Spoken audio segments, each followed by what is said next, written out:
What's going on, everybody? Welcome to Blind Power, and today I want to talk about what my condition is. So I have optic nerve hypoplasia, otherwise known as Moisture syndrome. And what does that mean? That means that my optic nerve was underdeveloped since birth, and my optic nerve does not send the signal correctly to my eyes. So, for example, on my right eye here, I'm pointing to my right. On my right, you guys is left. It's basically nothing. It's like it didn't even exist. I don't see anything out of that eye. That eye, I don't even see light. Nothing. The eye is pretty much dead. Like it's got nystagmus and it moves, and I mean, sometimes I see flickers of light, but nothing really significant. Now on my left eye, you guys is right. Basically, I see 2200, so I'm borderline visually impaired.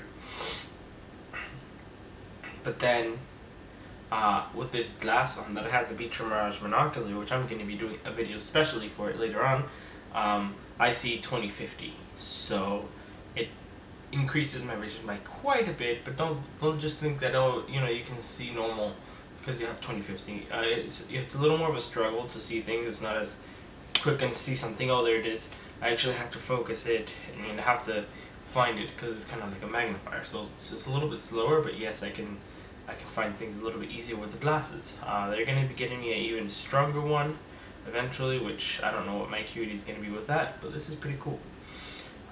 So yeah, my vision is 2200 with no eye correction, no nothing, just 2200 raw, and the other eye is basically nothing. And I have also nystagmus, so if I lift up my glasses, for those of you who could see, you see my eyes are always moving, and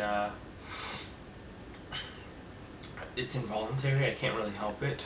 My brain has actually accommodated for that, and my brain has adjusted to it from what my doctor says. And the eye doctors that I've gone to, I've gone to Miami Children's and Bascom Palmer. They've told me that my brain has learned to adjust, so kind of like an image stabilization sensor on the phone. That's kind of what my brain is doing. I guess pretty cool, huh? My brain's sort of digital. All of our brains are. We have digital in them, which is pretty cool. So my brain has learned to accommodate for the nystagmus and for my vision loss. So I've learned to live with what I have. And would I change it? I mean, it would have to be something that would be 100% authentic, but really I'm happy the way I am. I believe I can teach people about this disability. It's something that I've learned to live with. It's nothing bad, it's just something different. About my pituitary gland, which is another part of the syndrome, basically it's a condition within the syndrome, I believe, because syndromes have brain problems and stuff like learning learning problems, but not this condition. This condition, your brain is normal, you're clear, you're normal. You have blindness and you have pituitary gland problems, which means I have to inject myself with growth hormone. I use genotropin, and it's a pen. I'll see if I can pop up a picture somewhere around here on the top of my head, hopefully, or on this wall. I don't know, but you guys should see a picture right now. That pen allows me to inject myself. I inject myself, I believe it's a 5.9 milligrams, 0.6 a day, so that's not bad. I know people who inject more.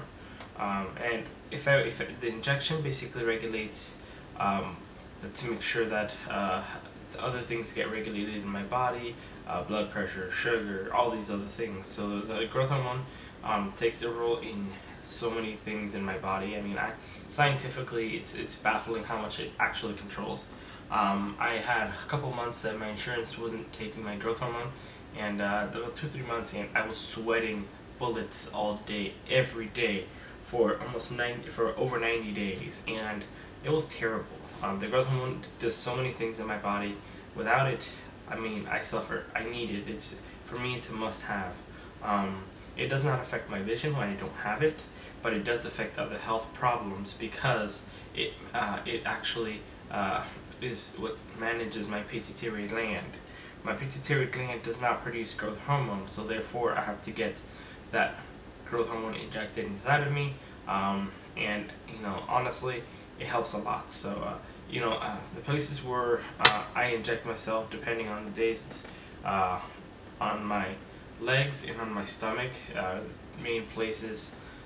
Some people, say there's other places, but legs and stomach are the most common.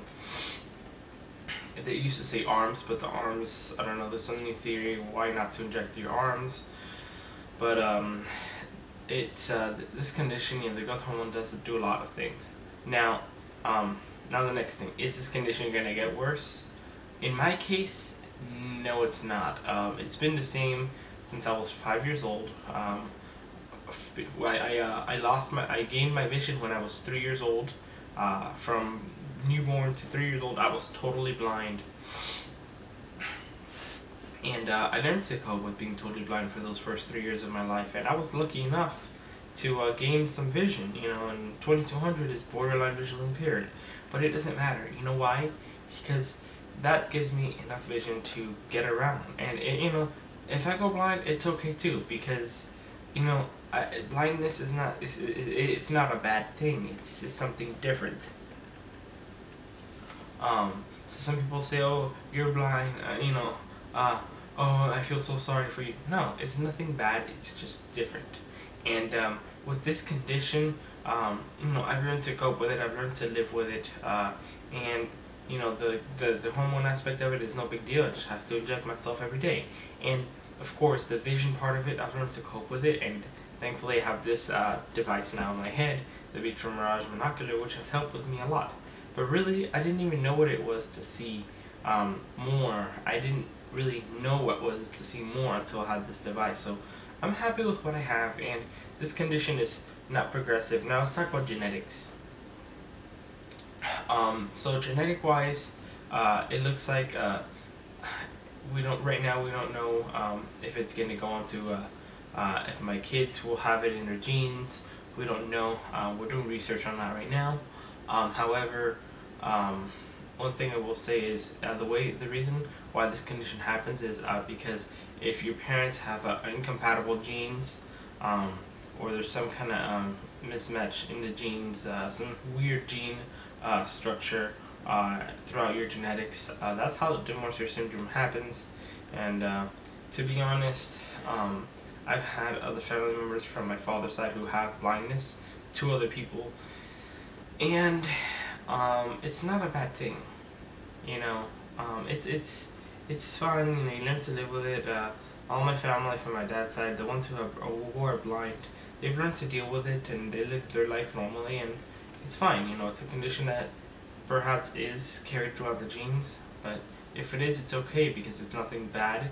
And I feel like it's a very rare condition, but it doesn't have anything that you can say, oh, I'm gonna die because of this, or yes, people die from old age with this condition, which is great. The condition genetically it's fine. It may carry to other family members in the future, to my kids, and then my grandkids and my grandkids' kids, but it's fine because it's not going to go to every one of them. It's going to hop from a couple generations, and somebody's going to get it, another couple generations, and in a couple of years it won't even matter because they'll be able to they'll be able to cope with it even better because there'll be more technology, more accessible technology, and this condition is nothing bad.